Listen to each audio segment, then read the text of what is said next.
Hola, tengan todos un cordial saludo de parte de mi grupo, el cual está conformado por Ana Isabel Riaño, Santiago Molina, Erasmo Reyes y mi persona, Manuel Murra. A continuación queremos hablarles un poco acerca de las pirámides, los templos egipcios, Egipto y sus aportes. También vamos a hablar de los aspectos biofísicos, elementos de la arquitectura y la geometría en la arquitectura. A continuación iniciaré hablándoles de las pirámides de Egipto. Las pirámides de Egipto hasta el día de hoy han tenido un gran misterio, que abarca el hecho de cómo fue su construcción. Pero para adentrarnos en sus secretos, primero debemos saber qué son las pirámides de Egipto. Las pirámides de Egipto eran monumentos funerarios, es decir, tumbas en las cuales se enterraba a los faraones para facilitar su viaje al cielo en forma de estrellas y para permitir que su esencia perdurase para siempre en la forma de estas monumentales construcciones.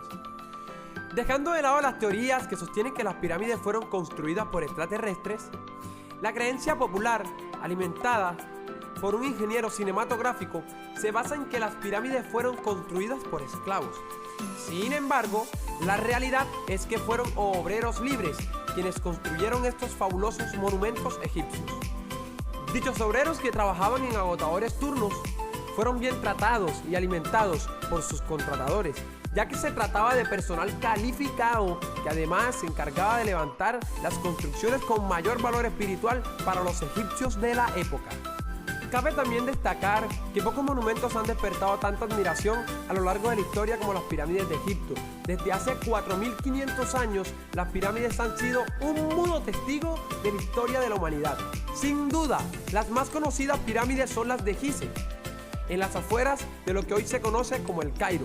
Esta triada de pirámides son las tumbas de los faraones Keops, Kefren y Miserinos, que pretendían alcanzar la inmortalidad con estos impresionantes monumentos, y en cierto modo lo han conseguido. Los templos egipcios. El templo egipcio es un templo que en un principio no tiene nada que ver con las otras culturas, ya que no es un templo destinado a sacrificios cruentos, ni es un lugar para rezar, ni es un lugar abierto para todos. El templo egipcio es un lugar para la divinidad, y por lo tanto se puede considerar como el gran palacio de la divinidad. A continuación mencionaré algunos de estos templos. El templo de Medinet Abu. El faraón Ramsés III de la 20ª dinastía quería hacer en este lugar un gran recinto religioso equiparable al de Karnak. Templo Amón en Karnak. Estaba unido al templo Luxor por una avenida y es más grande que este. Tiene un trazado muy irregular con una estructura trapezoidal y rodeado de una muralla de adobe que se ha perdido. Fue construido por diferentes faraones y épocas, lo que provoca la existencia de sucesivos pilonos para separar cada zona. No se conserva la estructura longitudinal y ya otras estructuras. Templo de Hathor en Dendera. Es de época tolemaica, da una idea de una construcción más cerrada. En esta época se hacen pabellones y capillas con funciones determinadas. Se conserva la cubierta adintelada y no puede faltar las partes principales del templo. Una avenida de esfinges para llegar, que representan a los protectores del templo. Las esfinges están acostadas y tienen cuerpo de león y cara o del faraón o del carnero. La representación del dios Amón, al que muchas veces están dedicados. A continuación los dejo con mi compañera Ana Isabel. Hola, hoy hablaremos sobre los aportes de Egipto. Las aportaciones de la civilización egipcia más importantes tenemos entre ellas la escritura. Los egipcios desarrollaron un sistema de escritura para expresar los contenidos de la mente. En un principio el sistema empleado no era de tipo alfabético, sino que empleaban imágenes para expresar ideas. Tenemos por segundo el papel y tinta, que en las riberas del río Nilo existía en abundancias una planta llamada papiro. A partir de esta planta, los egipcios crearon una especie de papel que recibió el mismo nombre de la planta. Los papiros se disponían en grandes rollos que mediante entre 6 metros y 12 metros de largo. El calendario.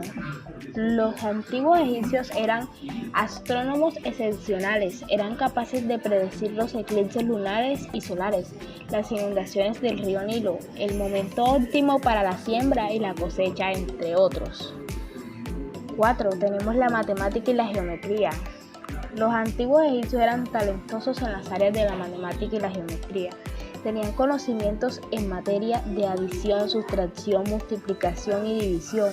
Asimismo, conocían las figuras geométricas y eran capaces de calcular su área para medir los terrenos. 5. Las pirámides y la momificación. Los antiguos egipcios son reconocidos por sus obras de arte, especialmente por sus obras arquitectónicas. Las pirámides, el ejemplo más claro de la majestuosidad de la arquitectura egipcia, eran las tumbas de los faraones. 6. Analgésicos y anestesias. Los egipcios realizaron grandes avances en la área de la medicina, empleando plantas para aliviar ciertas dolencias. 7. Antibióticos. De acuerdo con Mark Nelson, editor de Tetracyclines, Alexander Fleming no fue el primero en descubrir el uso de los mohos como antibióticos. Según Nelson, fueron los egipcios los primeros en descubrir las propiedades antibióticas de ciertos mohos del pan. Así lo sugieren ciertos papiros médicos. 8. Tenemos la filosofía. Los antiguos egipcios incursionaron también en el campo de la filosofía. Ptahotep fue uno de los filósofos egipcios más importantes de la época. Esta figura era el administrador y Sesi, y es conocido por ser el creador de las máximas de Ptahotep. Estas máximas son instrucciones en forma de proverbios que regulan ciertos aspectos de la vida. El tratado de Ptahotep es previo a los trabajadores de Confucio, Sócrates y Buda, por lo que representa uno de los primeros documentos sobre la filosofía de la vida. 9. Tenemos la literatura. Los aportes de los antiguos egipcios fueron inmortalizados a través de la escritura y la literatura, desarrollando textos sobre astrología, metalurgia y cocina. 10. La irrigación. La irrigación de cultivos fue una de las grandes aportaciones de los egipcios a la agricultura. Fueron los primeros en crear canales que llevaban agua a las plantaciones de manera continua. 11. Tenemos los instrumentos quirúrgicos. La medicina egipcia fue de las más desarrolladas e innovadoras, tales como se recoge en papiros encontrados por arqueólogos. Uno de sus grandes logros es la creación de distintos instrumentos quirúrgicos para el tratamiento de diversas afecciones, quistes, fracturas, entre muchos otros, y técnicas de rinoplastia o de colocación de prótesis. ¿Qué son los ambientes biofísicos? Los ambientes biofísicos es el entorno biótico y abiótico de un organismo o población, y por consiguiente incluye los factores que influyen en la supervivencia, desarrollo, evaluación. Un entorno biofísico puede variar en escala de microscópico a global en extensión. También puede subdividirse según sus atributos. Los ejemplos incluyen el medio ambiente marino, el medio ambiente atmosférico, el medio ambiente terrestre. El número de entornos biofísicos es incontable, dado que cada organismo tiene su propio entorno. Ese término entorno puede referirse a un entorno global, singular, en relación con la humanidad, o un entorno biofísico local, por ejemplo, la Agencia de Medio Ambiente del Reino Unido. Tenemos la interacción de vida-medio ambiente. Toda la vida que ha sobrevivido debe haberse adaptado a las condiciones de su entorno, la temperatura, la luz, la humedad, los nutrientes del suelo, entre muchos otros, que influyen en cualquier especie dentro de cualquier entorno. Algunos estudios relacionados son la ciencia ambiental, es el estudio de las interacciones dentro del ambiente biofísico. Parte de esta disciplina científica es la investigación del efecto de la actividad humana. Es el medio ambiente, la ecología, una subdisciplina de la biología y una parte de las ciencias ambientales.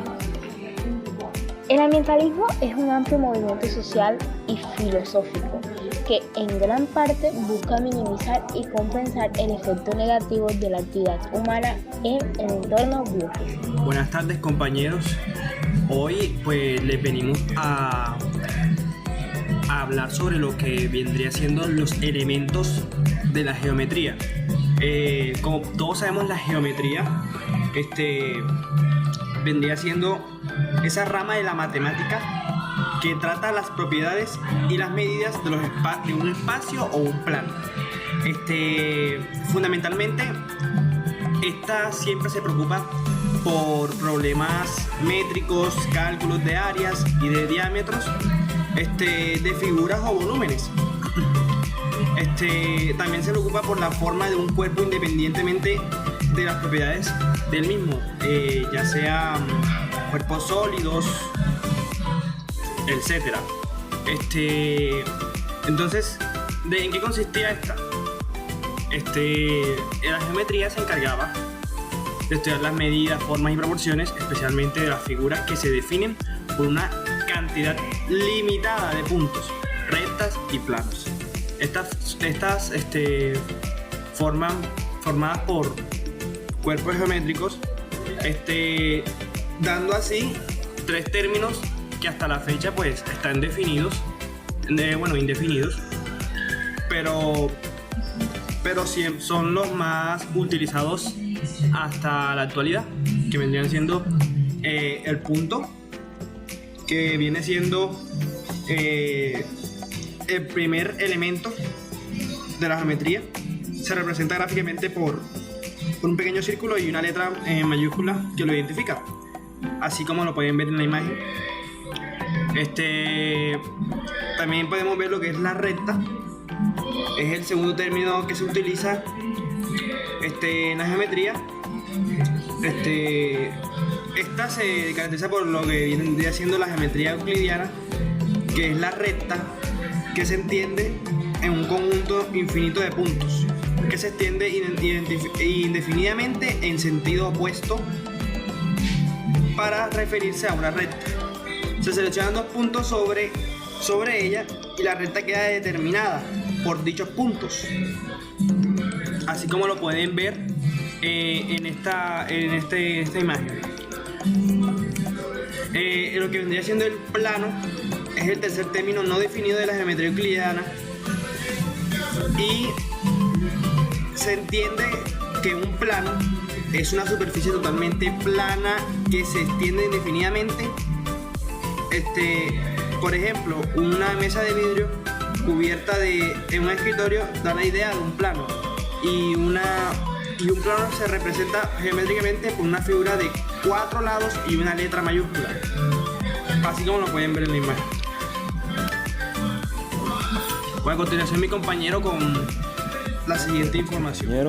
Yo le hablaré acerca de la geometría en arquitectura. Bueno, y para saber un poco más de esta, saber un poco más a fondo, debemos saber cómo esta se originó, cómo se originó la arquitectura, qué importancia tiene, qué relaciones guarda, qué estudia la geometría y cómo esta se aplica en la arquitectura. Bueno, y para esto les comenzaré dando unas breves definiciones de cada una. Pues la arquitectura es la técnica y estudio con los que se diseña, proyecta y construye un edificio o un monumento. La geometría es la parte de la matemática que estudia la extensión, la forma de medirla, las relaciones entre puntos, líneas, ángulos, planos y figuras. ¿Cómo se originó la geometría? Bueno, como ya sabemos, la geometría es el método de medir y calcular ángulos y espacios. La palabra geometría en sí significa medir la tierra. Esta surgió de la práctica en el antiguo Egipto por la necesidad de calcular el espacio de las granjas para permitir trazar los impuestos de forma precisa. La geometría como disciplina matemática fue originada por algunos griegos de la antigüedad, como lo fue Pitágoras y Euclides, de quien se acuñó la frase geometría euclidiana. Pues ya sabemos que la geometría euclidiana es aquella que sus ángulos son rectos, o sea, son de 90 grados. El matemático francés Descartes añadió el álgebra de los teoremas geométricos en el siglo XVII, creando la geometría analítica o no euclidiana. Bueno, ahora les diré un poco acerca la relación tiene la geometría con la arquitectura? Pues la geometría tiene aplicaciones importantes en muchas disciplinas. Tiene una particular importancia en la arquitectura, ya que se utiliza para calcular el espacio, ángulos y distancias que tiene un interés inmediato para el diseño arquitectónico. En la actualidad, en la arquitectura moderna, la geometría también es pieza fundamental para las edificaciones, ya que todas tienen una geometrización en los espacios. Bueno, ahora les hablaré de la importancia de la geometría en la arquitectura. Bueno, la geometría es el estudio del espacio, la arquitectura en el más amplio sentido de la palabra. Es la creación en el espacio por medio de la construcción. Pues como ya sabemos, estas son dos disciplinas inseparables, excepto por una gran diferencia. La geometría puede existir sin la arquitectura, pero la arquitectura no puede existir sin la geometría. Bueno, como ya sabemos que la geometría es una rama de las matemáticas, con ella se solucionan problemas, tanto cotidianos como complejos matemáticos. Y como muchos dicen, es el razonamiento lógico. Para poder llevar a la arquitectura a una realidad, se necesita de ella para poder medir figuras y formas en un plano y espacio. La geometría estudia las propiedades de una figura, pues y estas son aplicadas en la arquitectura, pues como lo son el orden y la simetría, las cuales dan un aspecto de perfección. Pues el orden y la simetría son como un estado de perfección. Pues las consideraciones estéticas que tenemos que tener en cuenta son la modelización geométrica, orientación geográfica, la proporción, la representación geométrica, la fractalidad, la inclinación estructural, la acústica y la simetrización. Bueno, partiendo de lo que les mencioné sobre la relación de la arquitectura con la geometría, pues que decía que estas dos son disciplinas inseparables, excepto por una gran diferencia, la cual es que la geometría puede existir sin la arquitectura, mientras que la arquitectura no puede existir sin la geometría. Partiendo de esto, les mostraré las figuras más representativas de la geometría, las cuales son el triángulo. Pues como podemos ver en estas dos imágenes, una imagen como de la Torre Eiffel, la cual mide 300 metros y fue creada por el ingeniero civil Alexander Gustav Eiffel en 1889. También tenemos el círculo, como podemos ver en estas dos imágenes, donde tenemos dos edificaciones muy representativas del círculo. Pues también tenemos el cuadrado, podemos ver estas dos imágenes, pues sí, muy representativas del cuadrado también. Tenemos el rectángulo, donde también tenemos estas otras dos edificaciones que también son representativas. Tenemos el cilindro, lo podemos ver en estas dos imágenes, forma de cilindro. Tenemos la curva, pues podemos ver estas edificaciones muy representativas, como esta que es de Zaha Hadid. En conclusión, la geometría es indispensable para la arquitectura, pues podemos decir que esta conserva su esencia. Y pues si queremos definir a la arquitectura, pues yo escogería dos palabras, las cuales son geometría y arte. Pues podemos decir que la arquitectura es el arte geométrico. Muchas gracias.